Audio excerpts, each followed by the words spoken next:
ঈশ্বরের ধন্যবাদ হোক, ঈশ্বরের নাম উচ্চীকৃত গৌরবান্বিত হোক। আজকে প্রভুর বাক্যর আলেখ্যে যে বিষয়টা নিয়ে চর্চা করব সেটাকে আমরা বলতে পারি ইংরেজিতে the head heart connection. The head heart connection, আর বাংলায় বললে এটা হবে যে আমাদের হৃদয় এবং আমাদের মনের মধ্যে যে যোগাযোগ বা সম্পর্ক সেইটা।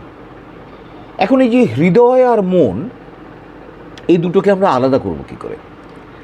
আমাদের মধ্যে হৃদয়টাই বা কোথায়, মনটাই বা কোথায়, এবং হৃদয় এবং মনের মধ্যে কীরকম ধরনের কানেকশন বা সংযোগ আছে, তারা কিভাবে পরস্পরকে কন্ট্রোল করে এবং বাইবেল বিষয় নিয়ে কি বলছে, সেটাই আজকে আমাদের চর্চার বিষয়।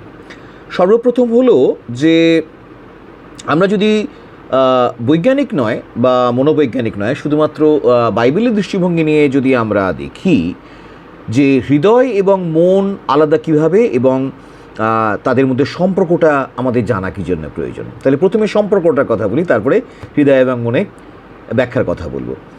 সম্পর্কটা হচ্ছে এই যে এই সম্পর্কটাকে আমরা দেখতে চাইতে হবে আমাদেরকে, বা দেখতে হবে যে যে ইন্ট্রিকেট রিলেশনশিপ বা খুব গভীর সম্পর্ক থাকে দুটোর মধ্যে। কোন দুটোর মধ্যে? না, আমাদের চিন্তা ভাবনা, আমাদের ইমোশনস, হ্যাঁ, এবং আমাদের স্পিরিচুয়ালিটি, আত্মিকতা, চিন্তাভাবনা এবং আমাদের আবেগ বা ইমোশনস, এর মধ্যে যে সম্পর্কটা থাকে সেটাকেই আমরা বলতে পারি হেড হার্ট কানেকশন বাইবেলের ভাষায়। এবং এই কানেকশনটা খুব ডিপ রুটেড, মানে এর শিকড় খুব গভীরে, অনেক গভীরে এর শিকড় খুঁজে পাওয়া যায়। কেননা আমাদের ইমোশনস বা আবেগগুলো খুব গভীরভাবে আমাদের চিন্তাভাবনার সঙ্গে সংযুক্ত, এবং সেই চিন্তাভাবনা এবং আবেগগুলো আবার খুব গভীরভাবে আমাদের স্পিরিচুয়াল হেলথ বা আমাদের আত্মিক স্বাস্থ্যের সঙ্গে সংযুক্ত। তো এই যে দুটো আলাদা আলাদা আমাদের সত্তা রয়েছে ভেতরে, একটা হচ্ছে মস্তিষ্কের চিন্তার ক্ষমতা বা মন, আর একটা হচ্ছে আমাদের স্পিরিট বা আত্মার ভাবনা, চিন্তা, গ্রহণ এবং বর্জন করার ক্ষমতা, যেটাকে আমরা বলছি হৃদয়। এই দুটোর মধ্যে বাইবেল কীভাবে কানেক্ট করছে এবং কীরকম আমাদেরকে গাইডলাইন্স দিচ্ছে, আমরা তিনটে পদ দেখব। প্রথম পদ হচ্ছে কি না, হিতোপদেশ 4 অধ্যায় 23 পদ। সেখানে বলছে যে সমস্ত রক্ষণীয় অপেক্ষা তোমার হৃদয় রক্ষা করো, কেননা তাহা হইতে জীবনের উদ্গম হয়। অর্থাৎ আমাদের জীবনের উদ্গম, লাইফ স্প্রিংস আউট কোথা থেকে? না, হৃদয় থেকে। অর্থাৎ যেটা আমাদের সোল বা স্পিরিটের সঙ্গে আমাদের অ্যাটাচ, সেইখান থেকে জীবনের উদ্গম হয়, not from our mind, not from our brains. তাই জন্যে সেই সমস্ত রক্ষণীয় বিষয় অপেক্ষা খুব গুরুত্বপূর্ণ এই হৃদয় বা এই স্পিরিটকে, তার থটসকে, তার চিন্তাভাবনাকে, তার গ্রহণ বর্জনের ক্ষমতাকে বা গ্রহণ বর্জনের প্রক্রিয়াকে খুব ভালোভাবে রক্ষা করতে হবে।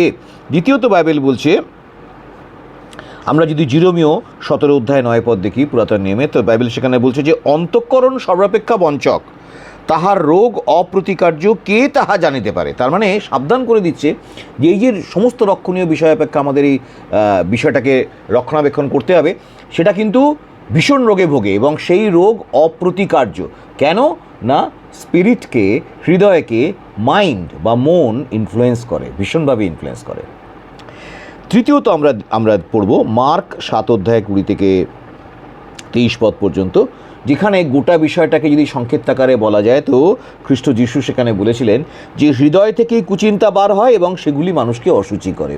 অর্থাৎ আমাদের যাবতীয় কুভাবনা, কুচিন্তা, এসবের মূল রুট হচ্ছে কিন্তু আমাদের মস্তিষ্কে। আর সেই মস্তিষ্কের কুভাবনা, কুচিন্তা আমাদের হৃদয়কে ইনফ্লুয়েন্স করার চেষ্টা করে, আমাদের হৃদয়কে কলঙ্কিত করার চেষ্টা করে, যাতে হৃদয়ও সেই পথে, স্পিরিটও যাতে সেই পথে যায়।